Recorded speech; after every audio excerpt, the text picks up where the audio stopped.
Technology کا دور ہے، ریاستیں اظہار رائے کو قابو نہیں کر سکتی۔ جج کو کبھی تنقید سے گھبرانا نہیں چاہیے۔ اگر وہ کسی قسم کا اثر لیتا ہے تو اپنے حلف کی خلاف ورزی کرتا ہے۔ میرے بارے میں کہا گیا واٹس ایپ پر کسی سے رابطے میں رہتا ہوں، مجھے 2 فلیٹ دلوائے گئے، ان باتوں سے کیا مجھے کوئی فرق پڑا؟ بحیثیت جج ہم پبلک پراپرٹی ہیں۔ سپریم کورٹ کے جج جسٹس اطہر من اللہ کا سیمینار سے خطاب۔ کا 71 میں مغربی پاکستان کے لوگوں کو یکسر مختلف تصویر دکھائی گئی۔ ہر ایک کو خود سے سوال پوچھنا چاہیے، ہم کس طرف جا رہے ہیں؟ کیا ہم اصول پر کھڑے ہیں یا دھڑے بندی کا شکار معاشرہ مرضی کا فیصلہ اور گفتگو چاہتا ہے؟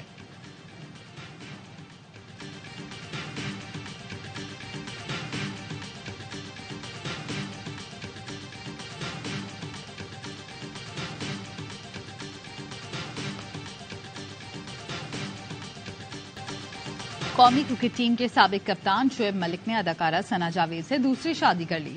شعیب ملک نے سوشل میڈیا اکاؤنٹ پر شادی کی تصویر کے ساتھ کیپشن الحمدللہ لکھا۔ ثنا جاوید نے بھی شادی کی تصویر اپنے انسٹاگرام اکاؤنٹ پر شیئر کی، نام بھی ثنا شعیب ملک کر دیا۔ ذرائع کے مطابق شعیب ملک اور ثانیہ مرزا میں علیحدگی ہو چکی ہے۔ شعیب ملک کی پہلی شادی ٹینس اسٹار ثانیہ مرزا سے 2010 میں ہوئی تھی۔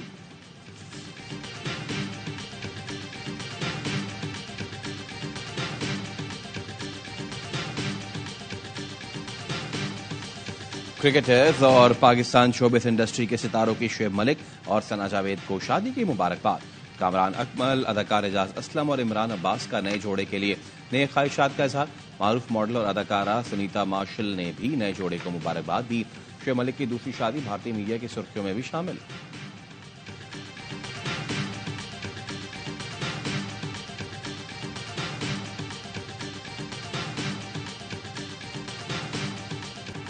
اسلام آباد ہائی کورٹ نے بانی پی ٹی آئی کی نیب کیس میں جیل ٹرائل کے خلاف درخواستوں پر نیا بینچ تشکیل دے دیا۔ 2 رکنی بینچ 22 جنوری کو کیسز کی سماعت کرے گا۔ چیف جسٹس اسلام آباد ہائی کورٹ عامر فاروق اور جسٹس طارق محمود جہانگیری بینچ میں شامل۔ جسٹس میاں گل حسن اورنگزیب کے رخصت پر جانے کے بعد بینچ تبدیل ہوا۔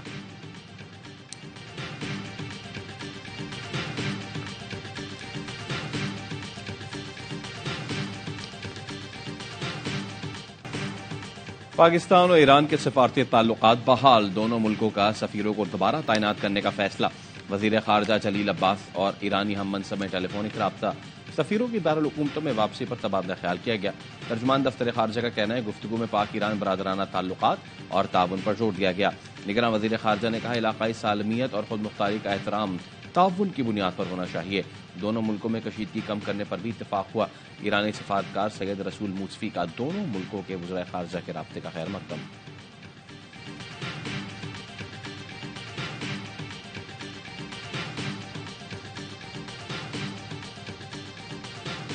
پاکستان کی خود مختاری پر عمل کرنے کی کوشش کا پوری طاقت سے جواب دیا جائے گا۔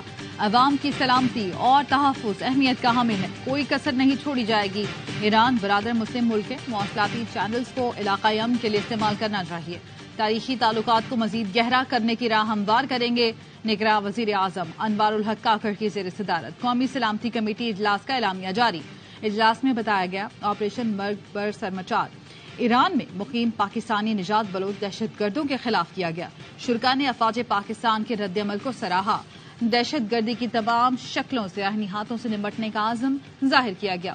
اجلاس میں آرمی چیف سمیت مسلح افواج کے سربراہان، chairman joint chiefs, intelligence chiefs, وفاقی وزراء نے شرکت کی۔ نگراں وفاقی کابینہ نے قومی سلامتی کمیٹی کے فیصلوں کی توثیق کر دی۔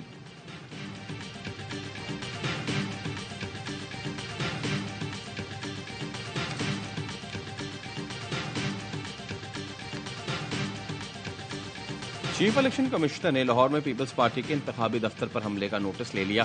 پیپلز پارٹی کی شکایت پر ایف آئی آر درج کرنے کا حکم۔ NA 127 کے صوبائی حلقے 162 میں دفتر پر پیٹرول بم سے حملہ کیا گیا تھا، جس کے باعث دروازوں پر لگے پینافلیکس جل گئے تھے۔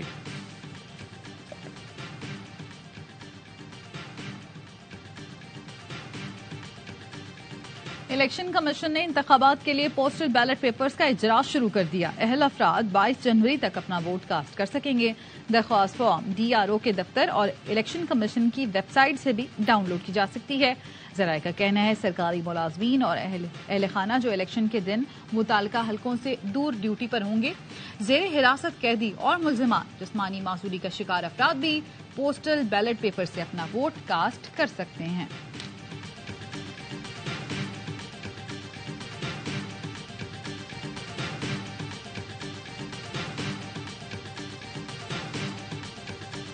چیئرمین پیپلز پارٹی بلاول بھٹو زرداری کے جنوبی پنجاب میں ڈیرے، آج کوٹ ادو میں سیاسی قوت کا مظاہرہ کریں گے۔ سپورٹس کمپلیکس میں جلسے کی تیاریاں جاری۔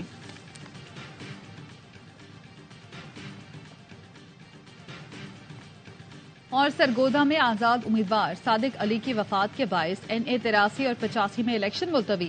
نون لیگ کے امیدوار محسن شاہ نواز رانجھا کہتے ہیں صادق علی کی موت 2 جنوری کو ہوئی تھی، کارکن تیاری جاری رکھیں، الیکشن ملتوی نہیں ہونے دیں گے۔ محسن شاہ نواز رانجھا مبینہ جعل سازی کا ریکارڈ سامنے لے آئے۔ امام مسجد نے 15 جنوری والا ڈیتھ سرٹیفکیٹ جعلی قرار دے دیا، کہا 3 جنوری کو خود صادق علی کی نماز جنازہ پڑھائی تھی۔